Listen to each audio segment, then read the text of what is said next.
Steve Moran here, and today I am talking to Brad Frasher with Glennis Solutions. Glennis Solutions is a software platform built specifically for the senior housing.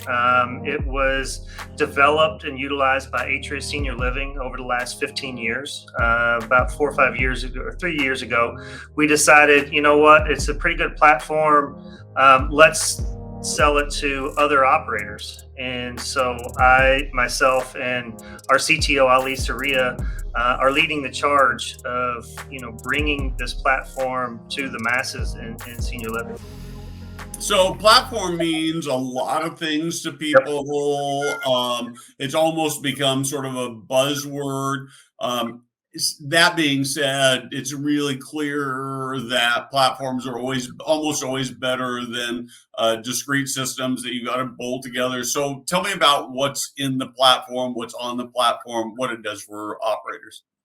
Sure. So when I say platform, I'm building basically an operator in a box, and so that includes a bunch of solutions that are used as the backbone to run a senior housing operation on a day-to-day basis. So it includes a CRM module, a billing module, a care management, which EHR kind of module, which is assessment, service plans, task management, EMR, medication management, electronic medication management, and we have bolt-ons with both business intelligence reporting, predictive analytics, and also general ledger financial package. So GL, AP, AR, everything you can think of there. And can I buy pieces of it, or is it all or nothing? You can definitely buy pieces of it. Each module can be sold separately, or you can buy the full platform. One of the things that we see a lot is that when you have multiple point solutions, the integrations, consistency, accuracy of data becomes duplicate entry. That becomes somewhat of an issue. With our platform and the integrated approach that we have, you enter a lead one time, and that shows up in all of our modules. Terrific. So I want to address sort of the elephant in the room that people are going to be wondering about. And that's, do I really want to be giving Atria access to what happens behind closed doors? Sure. So, we operate totally separate from Atria. We have our own office space. They have their own office space. Nobody's allowed in either door, which is always good. They have a completely different version of the software.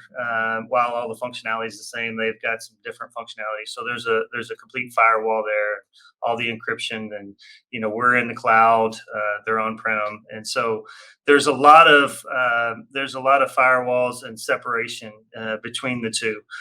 We are still a subsidiary of Atria as of today, but that's something that we're working on this year in terms of a full and complete spin out. Okay. Terrific. So you've taken, described a bunch of things that are either typically point tools or part of other people's system. What problem do you solve? What makes your platform, your specific tools, aside from sort of this integration, other things that make it better? Maybe the sort of more artful way to ask it is kind of, what's your secret sauce? Yeah. So, the thing that I think makes this a little bit different, it was built specifically for, the day-to-day operations, and it's been updated and upgraded over the last, 10 to 15 years. And not from what would the masses like, but really, when you're building it for, a large operation like Atria, you're building it to, solve specific problems that they're having on a day-to-day basis. And, so if we have a subset of business office managers that are struggling with a problem, we're adding those little bitty features that are very specific to, their day-to-day job. And, you do that over and over and over again. And all of a sudden you have a system that, we're taking for granted. But when you have people that actually use the system, they're like, "Whoa, this is what I've been looking for." And so the feedback is always really good. And is there an optimal size? I mean, if I'm a single or 2 or 3 hundred unit buildings, is that too small for you? Or Nope, we have single building customers. It's as easy to roll out at one building as I should say. It's as easy to roll out at one as 450 like Atria, but it's useful for both. We our philosophy was about building a system that's easy to use at the building, but have the corporate controls. My background was about improving efficiency at the building level. So as Atria was scaling up, my focus was on corporate controls. So putting guardrails in the system at the building level that don't let them get in too much trouble and don't make the operators think too much about the system itself. Just let them operate, and allow us to see all the information that we need to see in the reporting and workflow and everything, that approval workflow that you need. so this is actually a really important topic, because one of the things that I've heard operators tell me, I'm not going to name any other names, but one of the things I've heard from operators is I am using XYZ system. My people hate it, but it gives me all the reports I need for my capital partners. Solve that problem? Yeah, so obviously with Atria, we had multiple owners, and that need reporting, and I'm a data and reporting guy, from my background, so that's really what jazzes me up during the day to create those types of reports, to get the information that they need, and then also at the same level get the corporate regional operators the information that they need so that they can make the best decisions possible. So let's talk a little bit more about data and how you see operators using data to. I mean, at the end of the day, the idea is that data is no use unless it's actually a tool. And of course, what people are concerned about are bottom line occupancy, and perhaps higher. Most important is going to be staff retention and turnover. Can you just sort of talk about how you're using data to make those big challenges better? Yeah, so for a long time, Atria was a very data driven organization. So everything was always about the data, and what are the trends, what makes things, what makes the operations go, and helpful.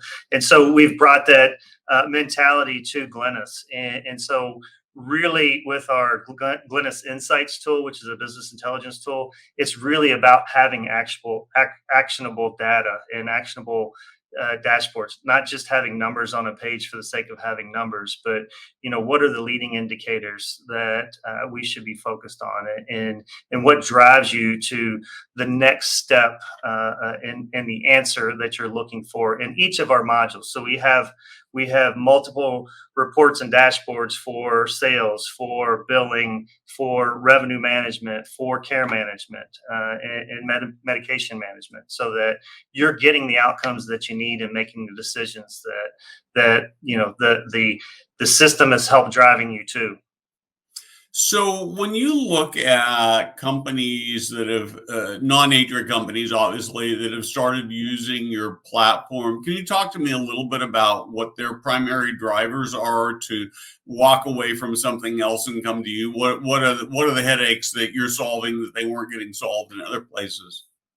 I think it's a couple things. As you come out of COVID, there's a lot of operators that have found that their care system EHR wasn't quite, you know, ready for a COVID-like event, which not many people are. But we were very nimble during COVID. We built an infection tracker that actually won a couple of awards.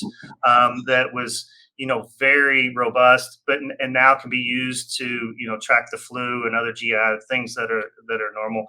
But back to your question is really around folks are coming to us. They have a pain point, and right now it's on the care system. And then they say, okay, this is great. What else do you have? And then you start going through the rest of the modules, and they're like, wait a minute, I can have all of this. And then it's like, Well, of course you can. We'll help you out. Yeah. Yeah. Try as somebody who runs an organization that's got all kinds of tools. Trust me, this is just, it sounds terrific, and we've actually made a shift with some things that we're doing to be able to consolidate. And so it makes perfect sense to me. And that duplicate entry, and how do you let people do the people stuff, right? Right. Right. And that was the philosophy as we were growing at Atria, is like, how do you let operators be operators? The system was built to be, really operator agnostic. Everybody has very similar process in terms of, you have to mark a lead, you have to move somebody in, you have to do different things. The um, the system was built to be very configurable. So what we do is we sit down with the operator, work through all of our features and functions, and say, okay, how do you do this? How do you want to do that? What's your nomenclature? What do you want to call these things? And then we, make those updates in the system, and that's just part of the product.